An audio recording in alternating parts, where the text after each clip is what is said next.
14 अप्रैल 1891 एक बच्चा पैदा होता है जिसे अनटचेबिलिटी मतलब छुआछूत का शिकार होना पड़ता है। पीने के पानी तक के लिए स्ट्रगल करनी पड़ती है और उसी समय वो बच्चा कसम खाता है कि मैं एक ऐसा भारत बनाऊंगा जिसमें सबको बराबर का हक मिलेगा। और नाम था डॉक्टर भीमराव अंबेडकर। 2 साल 11 महीने 18 दिन और 114 मीटिंग्स, 2473 अमेंडमेंट्स के बाद हमें मिला दुनिया का सबसे बड़ा लिखित कॉन्स्टिट्यूशन। 26 जनवरी 1950 वो दिन जब हमें सच में आजादी मिली थी। हमें मिला था right to live, right to speak और राइट टू इक्वालिटी। मगर आज बाबा साहब अंबेडकर जिंदा होते तो मेरे कुछ सवाल थे जो मैं उनसे जरूर पूछता।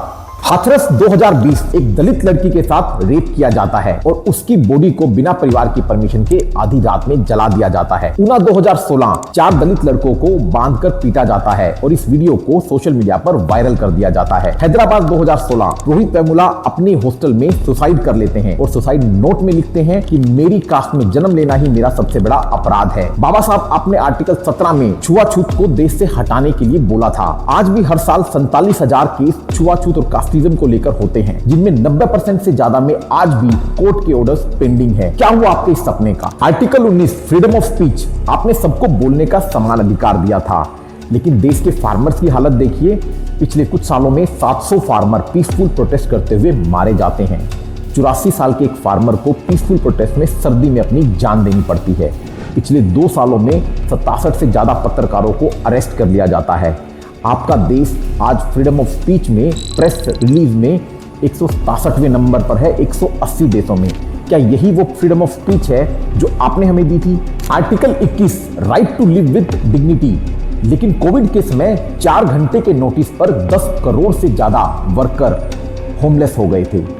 एक माँ को अपनी बच्ची को गोद में लेकर 1000 किलोमीटर पैदल चलना पड़ा था। न बस, न ट्रेन, न खाना। क्या यही वो right to live with dignity है? Article 39 equal pay and decent living. Article 41 right to work, लेकिन रियलिटी क्या है? पेट्रोल आज 70 रुपए से 100 रुपए पर पहुंच गया है। सिलेंडर आज 450 से 1100 रुपए पर पहुंच गया है। अनएम्प्लॉयमेंट आज 7.8% पर स्टैंड कर रही है, जो 45 सालों में सबसे ज्यादा है। 45% परिवारों की इनकम कोविड के बाद कम हो गई है। 23 करोड़ से ज्यादा लोग आज पॉवर्टी लाइन के नीचे चले गए हैं। लेकिन बिलियनियर्स की बात की जाए तो अदानी जैसी फैमिलीज की इनकम 1000% से ज्यादा भी ग्रो की है। क्या यही वो इकोनॉमिक फ्रीडम है जिसकी आपने बात की थी? क्या यही वो इकोनॉमिक जस्टिस है जो आज देश में लागू हो रहा है? बाबा साहब आपने कॉन्स्टिट्यूशन दिया, हमने पढ़ा ही नहीं। आपने राइट्स दिए, हमने यूज नहीं किए। आपने ब्लूप्रिंट दिया, हमने फॉलो नहीं किया। आर्टिकल 395 कितने लोग जानते हैं हमारे 6 फंडामेंटल राइट को? कितने लोग जानते हैं उन 11 फंडामेंटल ड्यूटीज को? हम 26 जनवरी को छुट्टी मनाते हैं, ट्राई कलर फैलाते हैं और एक बॉलीवुड मूवी का ड्रामा देखकर सो जाते हैं। आइए इस रिपब्लिक डे कसम खाते हैं, अपने कॉन्स्टिट्यूशन को पढ़ेंगे, राइट्स को जानेंगे और सवाल करेंगे। जय भीम, जय भारत।